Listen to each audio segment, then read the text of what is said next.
Nancy tiptoed across the little balcony room. Fortunately, she did not reach the doorway, for at that instant a light flashed through the opening. It missed revealing her presence by a fraction of an inch. As Nancy shrank into the shadows, the man began to ascend the iron staircase. With sinking heart, the trapped girl stepped back of the door and pressed herself against the wall. The intruder went directly to the parapet. As Nancy peeked out, he began to move his light slowly up and down as if he were signaling. In the backward reflection of the rays which dimly revealed his face, Nancy knew that she had never seen this cruel-looking person before.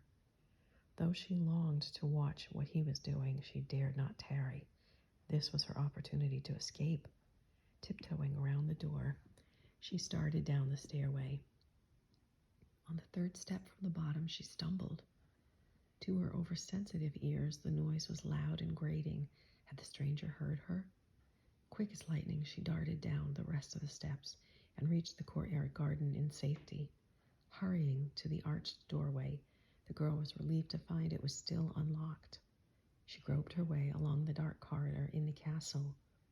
A moment later, her knee bumped into a piece of furniture, striking it so hard that she nearly cried out in pain. Another precious 10 minutes was lost as she carefully felt along the dark walls for a door to the grounds. At last her efforts were rewarded. With a deep sigh of relief, she rushed into the open. What an adventure, Nancy shuddered. Now, if only I can find George and Bess. By no means were the girl's troubles at an end. She hoped that in the dusky light she would be able to find her way out. She knew the direction toward the main gate, but with weed-grown paths, treacherous rocks, and roaming dogs, she would have to be very cautious. It was fully an hour before Nancy saw the vague outline of a wall ahead of her. I hope it's the one near my car, she said to herself. Oh, something was moving through the bushes. In an instant, the stillness was broken by the sharp barking of dogs. Can I trust them, Nancy wondered? They may not be friendly after dark. She made a leap for the crumbling wall and scrambled up, reaching the top just as the two hounds arrived. The Drew girl dropped breathlessly to the other side and got her bearings. The car must be up there a short way, she concluded, starting off. 5 minutes later, she came to the automobile. To her amazement and delight, George was huddled in a raincoat on the back seat. She was half asleep. George! The girl sat bolt upright and gave a little scream. It's Nancy.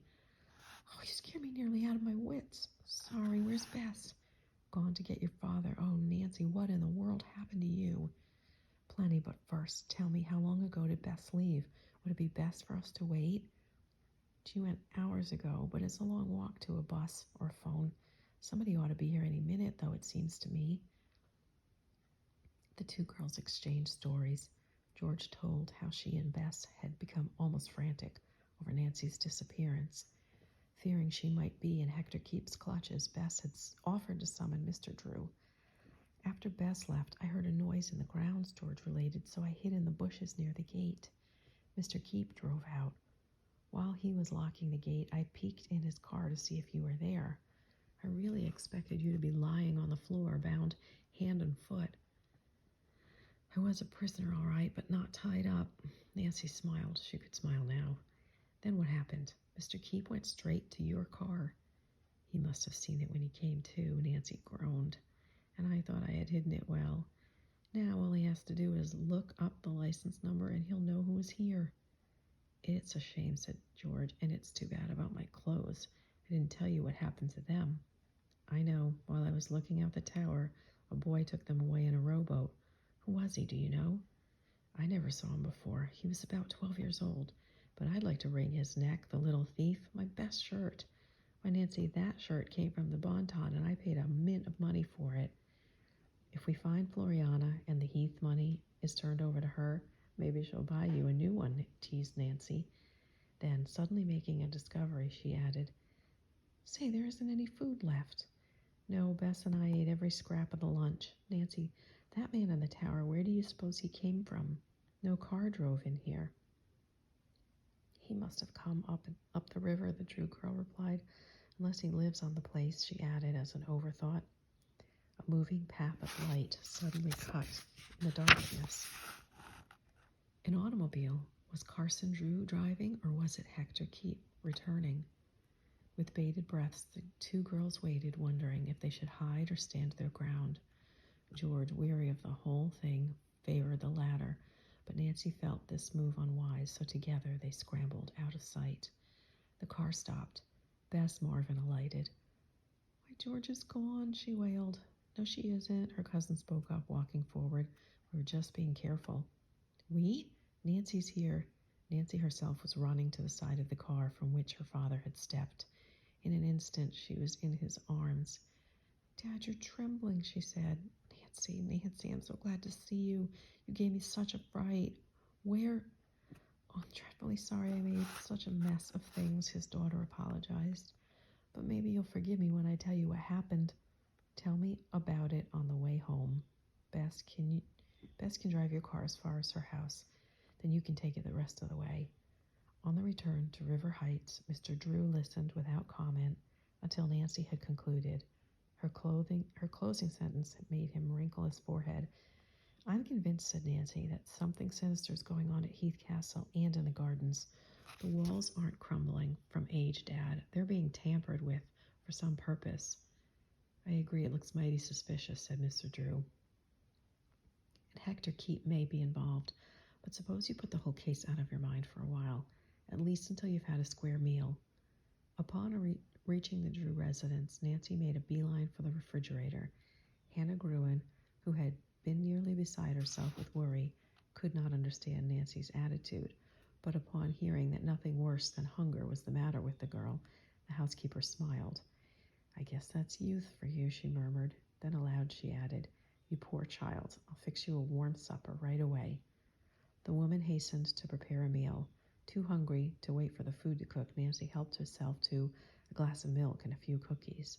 As she ate and drank, she related the highlights of her adventure to the housekeeper. "Oh, Nancy," Mrs. Gruen sighed, "your love of mystery will yet prove your undoing. You must be more careful." "I'm not sure that you should return to Heath Castle," said Mr. Drew, coming into the kitchen. Nancy nearly spilled her glass of milk. "Oh, Dad," she protested. "Why not forget the whole affair for a few days? But time is so short." "As it happens, I'm going away on a little trip, Nancy. I thought you might enjoy coming along." "Oh, Dad, you know I would at any other time." "I plan to go by car and must interview several persons along the way regarding a legal case." "Where is the place?" Nancy inquired, still without much interest. "Hampton." Nancy shook her head. "If you'll excuse me, Dad, I believe I'd rather stay here and try to solve the mystery about Floriana." "I'm sorry," Mr. Drew said, his eyes twinkling. "I thought Hampton might prove of interest to you, especially since it was the town where Floriana Johnson last was seen." Nancy could scarcely believe her ears. "Say that again, Dad," she cried. "I was talking to Dr. Gibson in Henryville today," Mr. Drew revealed. "He looked after Floriana, you know. In fact, he advised her to take the trip from which she never returned." "Tell me more." "There's not much to tell. Floriana was thin and run down, so the doctor advised her to take a vacation. He suggested she slip off to a quiet place without telling anyone where she was going."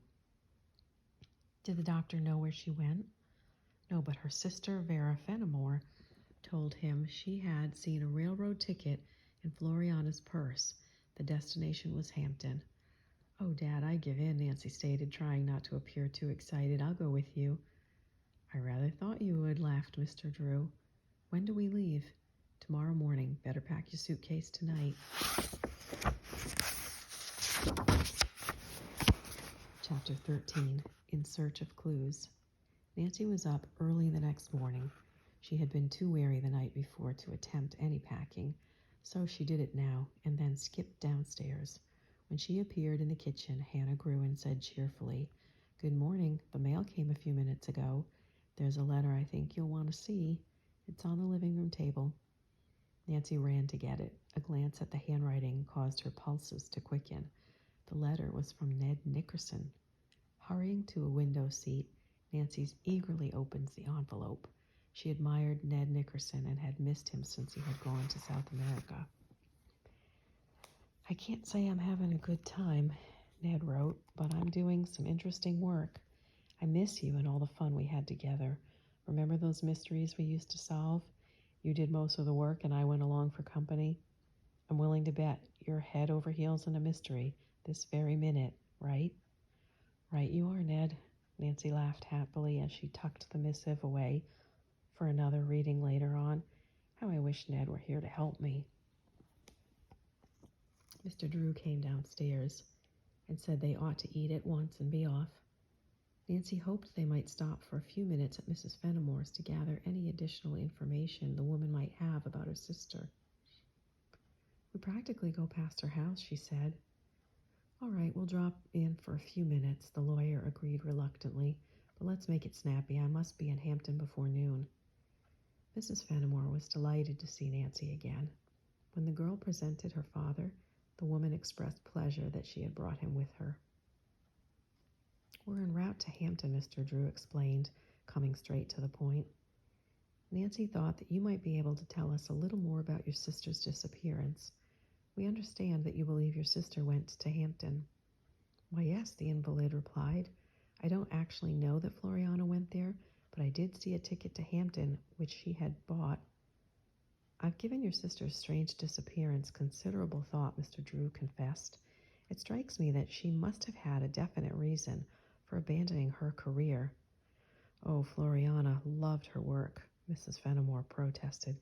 "Of course, she was tired and run down, but a few weeks' rest should have put her in good health again. We know that after leaving here, Floriana never danced again. Now, if she still lives, she must have earned a living by some means."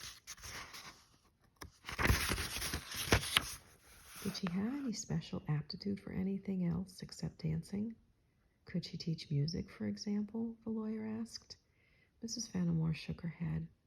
"Floriana was interested in nothing except dancing. Oh, yes, I might add she loved gardening. My sister was very fond of flowers and liked to grow them." The invalid sighed and added, "In that respect, Joan takes after her aunt." "Is Joan at school?" Nancy asked. "Yes," replied Mrs. Fenimore. "The child worries me," she said with some concern. "Lieutenant Masters had to come here yesterday to get a plant that had been taken from the park. I've reprimanded Joan for doing such things, but it does no good." "I suppose Lieutenant Masters talked to Joan about it?" Mr. Drew inquired. "Yes, she insisted that she had not taken the plant, that Jetty Hooker had given it to her. Lieutenant Masters then went next door to speak to Jetty." This report about Joan upset Nancy. The child had promised her that she would not play with the boy, but apparently she had done so. "I'm sure your daughter is telling the truth," she remarked, but in her own heart she was not so certain of this. As soon as she should have some time, she would talk it over with Lieutenant Masters. Since Mrs. Fenimore had told everything she knew regarding her long-missing sister, Nancy and Mr. Drew bade her goodbye and left the house. "I have a theory I didn't mention," the lawyer commented as he led the way to the car. "Floriana may have married after she left home. In that event, she would have had some means of support. But, Dad, wouldn't she have notified Mrs. Fenimore of such a marriage? She had no apparent reason for keeping her whereabouts a secret." "Quite true. Well, perhaps we'll run into a few clues at Hampton." Mr. Drew entered the parked car. Nancy was about to follow when she observed a thin, sharp-faced woman with unkempt hair hanging out clothes in the yard adjoining the Fenimore cottage. That must be Jetty Hooker's mother, she told herself. Nancy's attention centered not upon the woman, but on the clothing she was pinning to the line. A blue riding shirt looked strangely familiar to her. "If that isn't George's stolen shirt, then it's one just like it," she told herself grimly. Acting impulsively, Nancy walked over to the yard. The woman saw her coming and eyed her suspiciously. "Is Jetty here?" the girl inquired, her manner pleasant. "No, he ain't," the woman snapped. "He's at school, same as every day." Working up to the subject, Nancy asked her if Jetty liked to go boating on the river. "All boys play around the water," Mrs. Hooker answered. Then, as if fearful she had revealed too much, she added, Jetty ain't been on the river lately, though.